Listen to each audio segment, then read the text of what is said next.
think about the temperature, the air, like the barometric pressure, the phase that the moon is in, whether it's overcast, whether it's sunny, like all these things taken into consideration, and can then determine what's the best bait to use. Knowing your fish. Like, so what he's saying is this: Satan studies you, he studies me, he knows how to tempt us, he knows the condition we're in spiritually. He knows if you're walking with Christ and growing in the Lord, or if you've not been walking with Christ and you're just kind of walking in your own power, and he tempts you accordingly. He lures you away from Christ. Remember, we talked about this Tuesday night. He seduces you by appealing to your affections.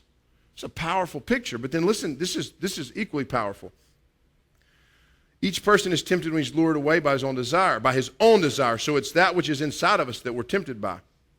Then desire, when it is conceived, gives birth to sin, and sin, when it is fully grown, brings forth death. Here's what he's saying. He's drawing, this is a really graphic picture. I remember a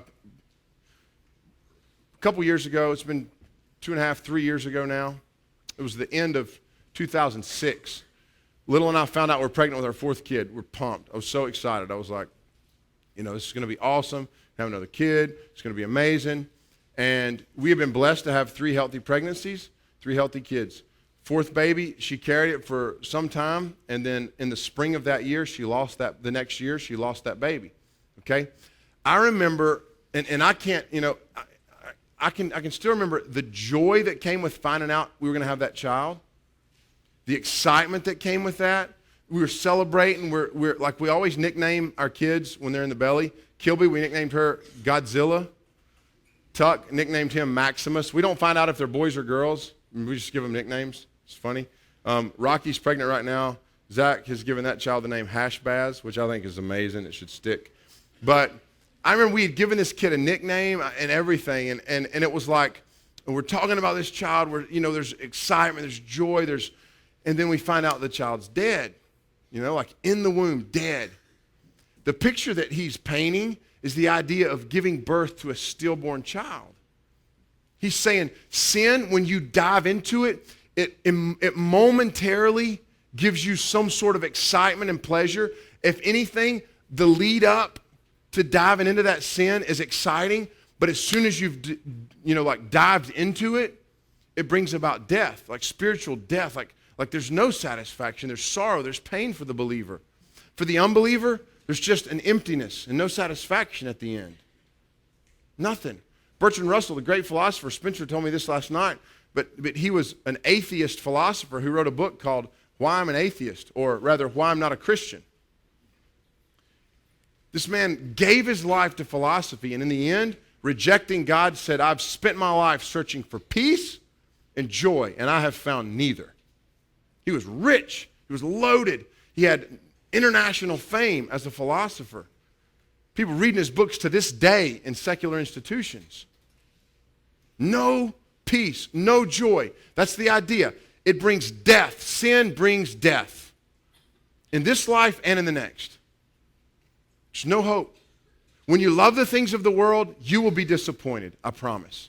And Satan will use those things to allure you and entice you. On a simpler level, it's kind of like if you've ever gotten real excited to eat something really sweet and you ate so much of it, you felt like you were going to blow your head off. You were going to vomit so hard. You know what I'm talking about? Some of you don't? No? Okay. Let me see. When Tuck was about 3 years old, all he wanted for Christmas was candy.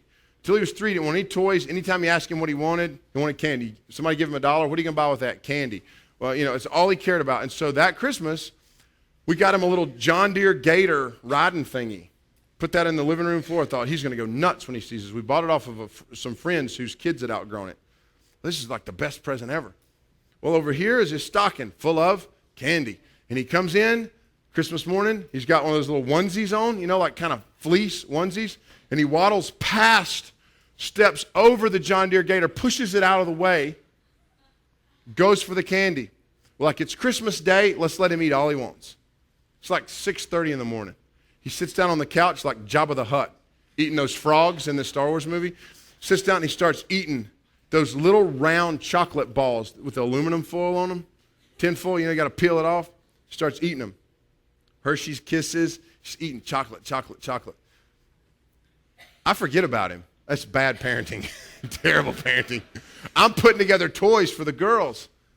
I turn around and look in a minute, and he's sitting on the couch with this glazed over look. My dad was with us. My dad would come spend Christmas with us, and I remember he was laughing his tail off. Tuck's sitting there. He's got a chocolate paste that started right above his eyebrows, the width of his face. I don't know how it got up here. Like a paste, a film that goes all the way down his neck, and it was so crusted on that fleece onesie that it was like cardboard. And he's sitting there like this, and his cheeks are packed, and chocolate slobber's dripping out. He's like this.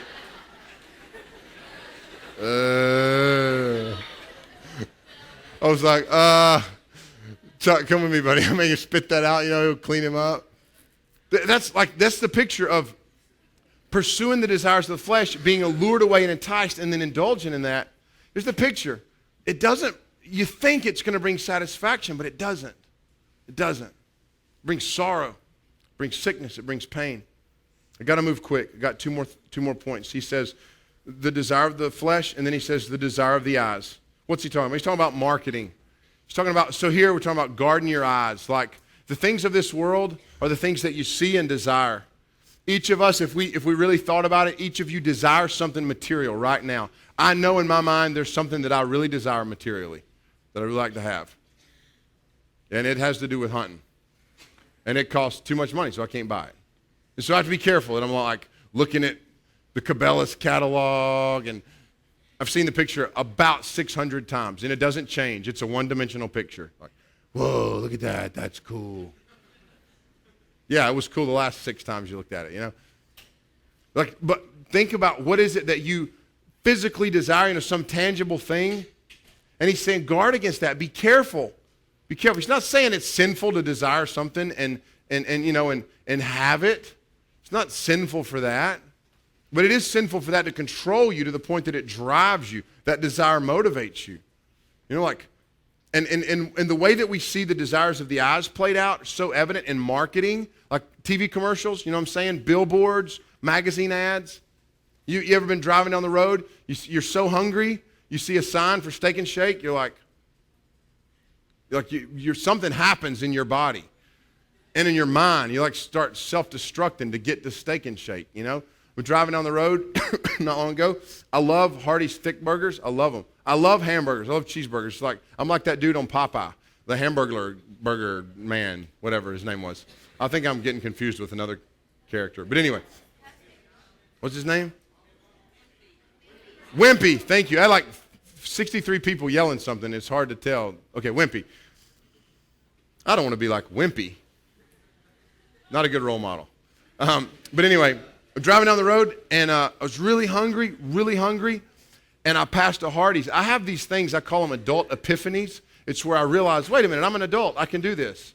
I don't have to ask my mom kind of thing, So driving down the road, I pass a Hardee's. I think, whoa, Hardee's. I love those thick burgers. I wish I could have one of those right now. About a mile down the road, I'm still thinking about it, and I was like, wait a minute. I'm a grown-up. I'm going to Hardee's. I got my own money. Or got me a thick burger. It was awesome. But the idea of the desires of the eyes is like when you see something and you desire it, and the world is so good at presenting things to us at the simplest level. Is it a sin to want a cheeseburger? No. But that's that just to illustrate how this works. You see and you desire, and many times we're driven by that, right? I drive around in a subcompact wagon. There's nothing right now that I would rather have than one of those sweet four-wheel drive with a little lift kit on it, Wranglers that are 4 doors. You ever seen those? The new Jeep Wranglers, they're 4 doors. Those cars are awesome. I'd love to have one of those. As a family guy, that would be cool. You could still be really manly driving around with your, with your family and not be in a subcompact wagon called a Vibe. Seriously? That's the name of my car? Never thought I'd grow up and drive a Vibe. I see those Jeeps. A guy came to camp the other day. He had one. I walked over, looking around. It's unlocked. I'm the guy that if I show up at your house, I'll go look in your refrigerator. I'll go over and open the guy's car door, look around. I got in it.